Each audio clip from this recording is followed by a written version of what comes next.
Hey everybody, happy 4th of July, Independence Day from Sanctuary Divine Healing Ministry. Just hopping on to tell everybody, I hope you have a fantastic 4th of July weekend. Never forget the importance of our freedom in this country. Keep praying for our country, you guys. Keep sending out blessings and love and peace and just good thoughts and prayers over this entire nation, because we really, really, truly need it. There's supposed to be some sort of a special shift going on that God is doing today for 4th of July. So you're probably going to feel something in the atmosphere, a shift, something going on, but he's still moving. It's the great move of God and his glory over this nation, you guys. He's making things righteous, making everything, just the way it should be, balanced the way it should be. His will be done on earth as it is in heaven and in this nation. So I just wanted to give everybody a big shout out for 4th of July and a great blessing to all of you. I pray that everybody is well. I pray that everybody has received their breakthroughs and their miracles, and that we are all elevating into the kingdom. I have a message today.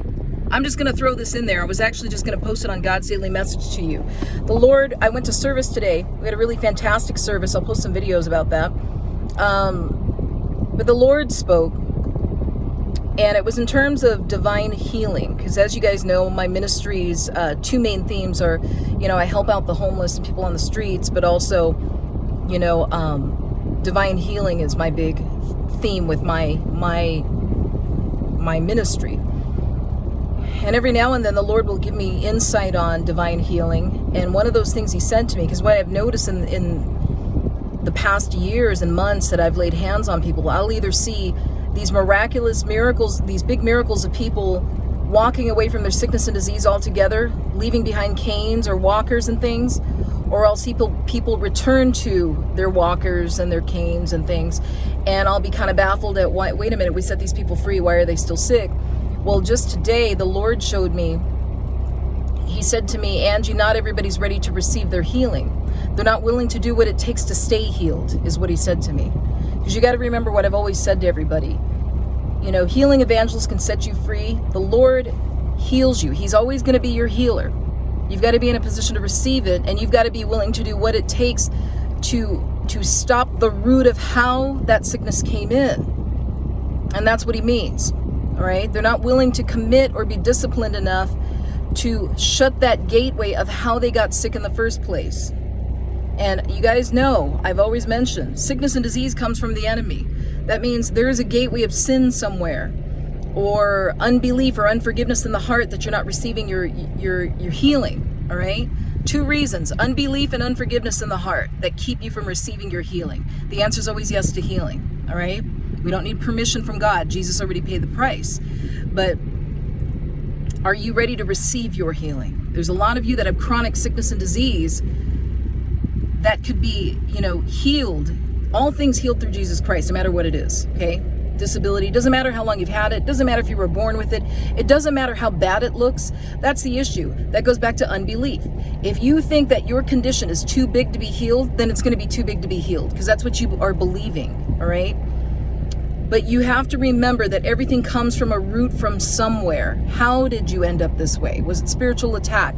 Did you have a gateway of sin open somewhere, or disobedience to God, that the enemy came in and stole your divine health? But here's the thing. Once you receive healing, or somebody ministers healing onto you, you've got to keep you free. You guys have heard me say this many times, all right? But because the Lord spoke today and said, not everybody's ready, he said to me, to receive their healing. They're not in a position they're not ready to commit to the cause of the sickness, all right? Usually that's sin, right? I've met quite a few people with addiction issues that I've laid hands on, that are in wheelchairs and all kinds of things. And I'll see them again at Sunday service, back in the wheelchair again. And I'll just look at them. And I know for a fact we've prayed multiple times for some of these people, and they'll walk out with us without their wheelchair. They're healed, they're set free. But I'll see him again a couple of weeks later back in the wheelchair, and I'll just sit there and I ask the Lord. I was like, Lord, didn't we lay hands on these people? I don't understand what's going on. They come to church every Sunday. Listen, just because people go to church doesn't mean they're fully living in the kingdom, you guys. That's what I mean about people not growing up in Christ. All right? They're going to the service, they feel good, they're learning things, but are they applying it to their life? That's the issue. There's a lot of people not applying what they're learning, and they're not growing up in Christ. All right? So some of them, they don't stay free. They go right back to the sin, or they don't, again, this is not to judge people. This is to bring light into the situation so people understand why the chronic sickness is still there. You may feel good that one day that somebody laid hands on you, but what are you doing in your life to change, to stay free? That's what it is, all right? So I leave you with that. God bless all of you. God bless America, and have a fantastic 4th of July weekend.